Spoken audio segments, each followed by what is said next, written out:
Kabbalah, a simple mysticism or a roadmap to control all humanity. In this clip, we talk about something many of you may think has already disappeared: Kabbalah mysticism. Kabbalah, in this context, is a system linked to devil worship and Jinn worship, and in some cases to magic and spirit summoning. You may ask, why mention Jinn and Satan together? It may be interesting for you to know that contrary to what many people believe, Satan was not an angel. According to Islam, he is a jinni. After thousands of years of worshipping God, Satan disobeyed God's command to bow before the human being. Because of this disobedience, he was cast out of paradise. From that moment on, he became an enemy of humanity. The greatest trick Satan used against people was to convince the world that he does not exist, and with many deceptions, he turned people away from worshipping God, so much that some even began to worship Satan himself. When did this story begin?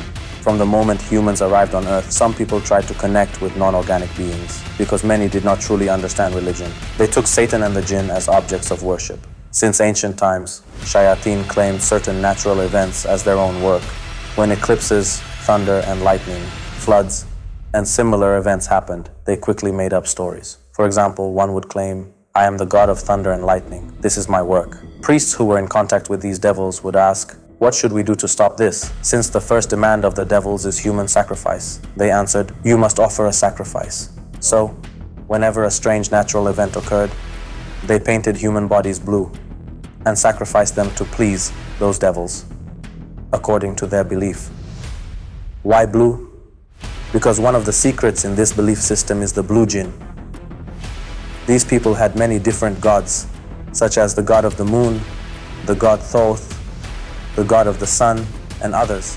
They believed these gods could not remain without partners, so they assigned husbands and wives to them. For example, for the god Thoth, they created Ma'at, the goddess of order and balance, as his partner. According to historical texts, many of the gods worshipped in ancient times were actually jinn. This is why, during the time of Prophet Moses, the messenger and prophet of Judaism, the dominant culture in Egypt was based on magic and summoning spirits. Because of this environment, his miracle was shown in a way that directly challenged the practices of magicians. Marduk, also written as Marduk or Murdak, Ishtar, Nergal, and others, were among the gods worshipped in ancient civilizations, especially in ancient Egypt. Interestingly, in ancient and historical texts connected with satanic traditions, the names of 72 great jinn are mentioned. These texts show that they believed in jinn and devils with names such as Marduk, Ishtar, Nergal, Baal, and others. You may ask, why are the names the same? Were these not supposed to be gods? Does this mean that instead of worshipping God, they were actually worshipping devils? The answer is yes. This form of mysticism, devil worship and jinn summoning, existed in many civilizations, and almost no civilization was completely free from it. However, there was one civilization where it was much less common, the civilization of ancient Iran. The main reason was monotheism.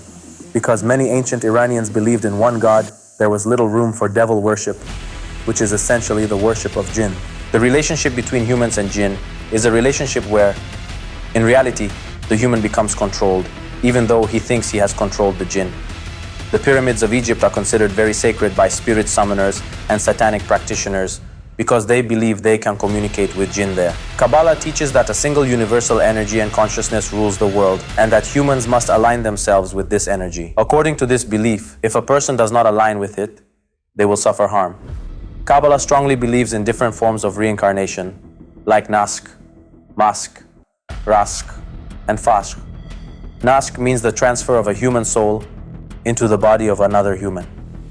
Mask means the transfer of a human soul into the body of an animal. Rask means the transfer of a human soul into inanimate objects, such as lifeless materials or minerals. Fask means the transfer of a human soul into plants. According to Kabbalah beliefs, after death, the human soul continues within this world, depending on the actions of the person. In this view, paradise and hell are within this world itself, and there is no final resurrection. For example, if a person suffered in this life but was considered good, after death their soul may enter the body of a wealthy or noble human being. But if someone was not aligned with the universal energy, their soul may enter the body of a disabled person, a sick person, or someone who lives in extreme poverty. This view can also lead to a form of racial or social discrimination. Based on similar ideas, Adolf Hitler justified eliminating large numbers of disabled people. In Kabbalah teachings, if a person was extremely corrupt, their soul could appear in the form of animals or even objects. Because of this belief, idols were worshipped.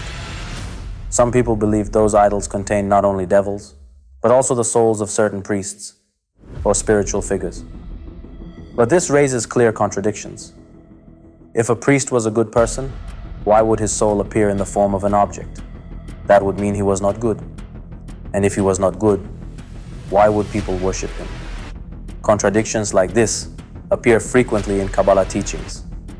Different forms of fasq, raskh, naskh, and maskh are reflected in various types of worship within this belief system. For example, the worship of the Kabbalah tree, often shown as a tree with 10 apples or spheres, is an example of plant worship. The worship of certain shapes and symbols can be seen as the worship of inanimate objects. The worship of animals such as rabbits and owls is an example of animal worship. The worship of certain humans, known as spiritual intermediaries or mediums, who are called Rabban, is an example of human worship. You may ask, what does Rabban mean? The word Rabban is related to the Arabic word Rab, which means Lord. This raises an important question. If a person is born into this world, why should they carry the soul of another person, especially the soul of a sinner? What happens to their own soul? What about their personal choice? Does this mean the person has no free will and their actions are completely forced? Today, some people claim that this Kabbalistic way of thinking has influenced modern ideas about the world. For example, the famous statement attributed to Albert Einstein that everything is energy is sometimes interpreted as support for the idea that a universal energy governs the universe. According to this view, humans must align themselves with this energy and evolve toward infinity. But the important question remains, what exactly is this energy? Now let us go a little further.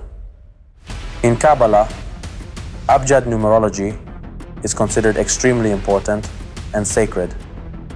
Many of their practices are based on numerical values of letters. For example, in their texts, it is said that a universal energy rules the world through 216 letters, and that the name of this energy itself contains 216 letters. Another example is that the Abjad value of Adam is 45, and the Abjad value of Yahweh, which they consider the name of God, is also 45. From this they claim that Adam is the same as God. The idea of human-centered philosophy or humanism is connected to this way of thinking. In fact, many ideological systems and isms that appear in political and social thought can also be found within Kabbalah teachings. In this worldview, God-centered belief is replaced with human-centered belief, and the idea of the divine human is introduced. According to this belief, Yahweh is actually the same as Adam Kadmon, meaning the primordial Adam, who is said to have existed from the very beginning. So while monotheistic religions teach that God has always existed, Kabbalah claims that Adam existed from the beginning. As mentioned earlier, they believe that a universal energy made of 216 letters governs the world. If these 216 letters are grouped in different ways, different energies appear. If they are grouped 4 by 4, the result is 54, which they associate with gods of 4-letter energies. If they are grouped 3 by 3, the result is 72, which they associate with 72 gods of 3-letter energies. According to their belief, by reciting these 3-letter combinations, these entities can appear. If they are grouped 2 by 2, the result becomes 108, which they associate with gods of 2-letter energies. They claim that the shorter the name of the god or energy, the closer it is to the original source of energy. To understand this idea, imagine a prism that splits a single white light into 7 different colors, each with its own characteristic. In the same way, they believe that depending on how the 216 letters are divided and used, different energies can be manifested. In this system, these energies are organized into different levels, and each level has its own power. Not everyone, they say, has the ability to summon entities with longer names. Only high-ranking rabbis, priests, or Kabbalistic masters are believed to have that ability. But in reality, these so-called energies are described as Jinn, presented under another name in order to deceive people. In other words, the same 72 Jinn that were worshipped in ancient times appear again in this system. For Kabbalists, the number 72 represents power. They consider great devils and entities such as Azazel, Marduk, and other powerful Jinn as symbols of that power. An interesting point is that the number 72 is also considered sacred among Zionist Jews. Among all the numbers mentioned earlier, this one is seen as the most balanced or normal. It is said that if the names of these 72 jinn are reversed, the names of angels appear. In other words, these names were formed by reversing the names of angels, which is considered an insult to angels. A similar idea can be seen in symbols, for example, the cross, which is a symbol of Christianity. But when it is turned or altered, it can be used as a satanic symbol. Over time, strange changes appeared in this belief system. It seems that Kabbalah was not originally this openly satanic. In many of their earlier texts, the name Yahweh appears frequently. This continued until a book called the Zohar was written. The word Zohar means light or radiance. This book recorded teachings that had previously been transmitted orally from teacher to student. Practices that had been secret and passed down by word of mouth were finally written down in text. Some writers have also presented similar ideas in modern literature. For example, books by Paulo Coelho often speak about a single universal energy that governs nature, about communicating with nature or the winds, and similar themes. In this way, ideas that resemble mystical or occult teachings are sometimes presented in forms that are attractive and easy for readers to accept. It is also interesting that in about 13 countries, books by Paulo Coelho are reportedly studied in universities. One important figure in the history of Kabbalah is Isaac Luria, who became the founder of what is known as Lurianic Kabbalah. Through a number of unusual teachings, he significantly transformed Kabbalistic thought. Kabbalah contains several controversial beliefs that we will discuss further. For example, some Kabbalistic interpretations claim that Satan, or Iblis, known in Hebrew as Azazel, was once a close angel of God who supposedly wanted good for humanity. According to this interpretation, he helped humans reach knowledge and immortality through the fruit of the tree of knowledge, the tree from which God had forbidden humans to eat. Kabbalists also claim that because they are connected to the original universal energy, they have access to hidden knowledge of the unseen, and therefore they can make prophecies. One famous figure often associated with prophecy is Nostradamus, who is known for his predictions. Historical accounts also mention that Pharaoh ordered the killing of many newborn boys before the birth of Prophet Moses, because he had heard that a boy would be born who would eventually overthrow him. How did he know this? According to some reports, the priests informed Pharaoh of the coming birth of Prophet Moses through their claimed communication with Jinn. If you want to hear the full story behind these historical narratives, do not miss the next episodes and videos. Within Kabbalah, there is a mystical branch known as Merkabah mysticism. The word Merkabah may sound familiar. It is also the name of Israeli battle tanks. Linguistically, the word Merkabah comes from a root meaning vehicle or something that one rides upon. In Kabbalistic belief, they claim that if a person places himself within the structure of the Merkabah, he can spiritually transport to other realms or planes of existence. The structure of the Merkabah is described as two interlocking triangles, one pointing downward, rotating left around a vertical axis, and another pointing upward, rotating right around the same axis, forming a jewel cone or hourglass-shaped energy field. Another concept in Kabbalah is alchemy, the transformation of one material into another to obtain gold. This idea is presented not only as physical transformation, but as a symbolic quest for spiritual power and mastery over nature. Whenever you hear someone speak about summoning spirits, it often points toward Kabbalistic practice. In truth, according to Islamic understanding, the spirit of a departed person ascends to God, so summoning a real human spirit is impossible. What actually occurs in these rituals is the summoning of jinn, disguised as contacting spirits. Certain places, such as Babylon and Mount Damavand, are considered sacred among occultists and Kabbalists because their shapes resemble pyramids. These communities are extremely devoted to symbols, numerology, and Abjad calculations, believing that by aligning signs and numbers correctly, the devils and jinn will assist them. Kabbalists also believe that most human diseases occur because a person is out of harmony with the universal energy. They claim that by realigning oneself with this energy, one can receive its light and healing power. They even have prayers such as this one, taken from Kabbalistic sources. O intelligent energies, please return to your places and do not harm me, my loved ones, or the things we love. But this raises a serious question.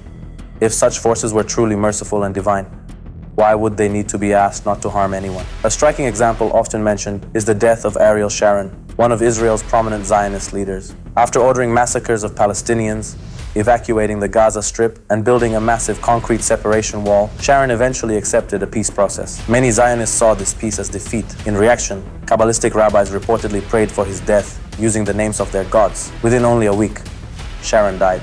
Israeli media produced documentaries on this event and interviewed major rabbis, asking why such prayers had been performed against their own prime minister. The rabbis answered, "We play with no one. Whoever stands against this energy removes himself. If you look carefully, you will see that those who call themselves Jewish and claim to worship God have beliefs influenced by Kabbalah. This means they use the names of certain energies, or what are described as Jinn, and through this, they cause the death of Sharon. But what role does Kabbalistic thinking play in Judaism? The answer is given by Theodor Reinach, a Jewish scholar, who said, when the Jews were in ancient Egypt, they learned from the temple priests how to communicate with Jinn and how to worship them. This influence became like a poison flowing in the veins of Judaism, to the point that it would never be able to completely remove it. After the passing of their prophet Moses, they returned again to the worship of Jinn, and this has continued until today. This is because this Egyptian belief, meaning Kabbalah, had deeply entered their being and every part of the children of Israel. Whenever a prophet came, they resisted him because they were connected with Jinn. You can learn more about the historical story of the children of Israel, the people of Moses, and the true origins of Kabbalah in the next videos. Even Jewish rabbis, who were supposed to teach the Torah, their religious book, were in fact teaching the teachings of the temple priests, which is Kabbalah. Because of this, there are striking similarities between these two belief systems. For example, search through the entire Torah and you will not find a single verse about the afterlife. This is because they believe in reincarnation. As a result, human actions lose their meaning, and there is no real concept of an afterlife. They also worship the owl. Among some Jews, influenced by Kabbalah, it was practiced to make a statue of an owl out of copper. They would heat it in fire until it became red from extreme heat, then place their 2 or 3-year-old firstborn son naked into the arms of the statue so that he would burn. After that, the child was offered to a jinn named Moloch. One of the reasons for the worship of the owl is related to this owl statue. Several years ago, a Jewish woman named Vicky Polan said on American television, "I want to reveal a reality. My parents every year kidnap a small Muslim or Christian child, 2 or 3 years old, throw them into the fire, and sacrifice them. I want to leave this religion." Be sure to watch the documentary about human sacrifice and the shocking confessions of Vicky Polan on the famous Oprah TV program in 1989. We will also discuss this topic in full detail in the next parts and videos. Aleister Crowley says, "If you want to benefit from the energy of other humans, sacrifice a holy young boy of a high rank so that his energy will be transferred to you." Look at how the word energy is used to deceive people into performing a sacrifice for devils. If I tell you that this practice still exists today, you would not be surprised, because you have seen with your own eyes the documents related to Epstein Island. And what was revealed from that island is only a very small part of what they have done, and what they continue to do in many islands and places like Epstein Island. Aleister Crowley is considered one of the prominent figures among the Freemasons. The belief system of Freemasons is described as Kabbalah, and they view the world through this perspective. Is Freemasonry the same as Kabbalah? No. Freemasonry is described as the think tank of this movement, a group of elites who pursue the goals of Kabbalah. It is presented as more than just a secret society, rather, as the main force behind many major world events, including world wars, mass killings, and genocides throughout history. With their wide influence and strong control over media, they are described as holding power over many global affairs. In the next video and episode, Freemasonry is discussed in detail. If you are interested in understanding the events around you and in daily life more deeply, it is recommended to watch that video carefully.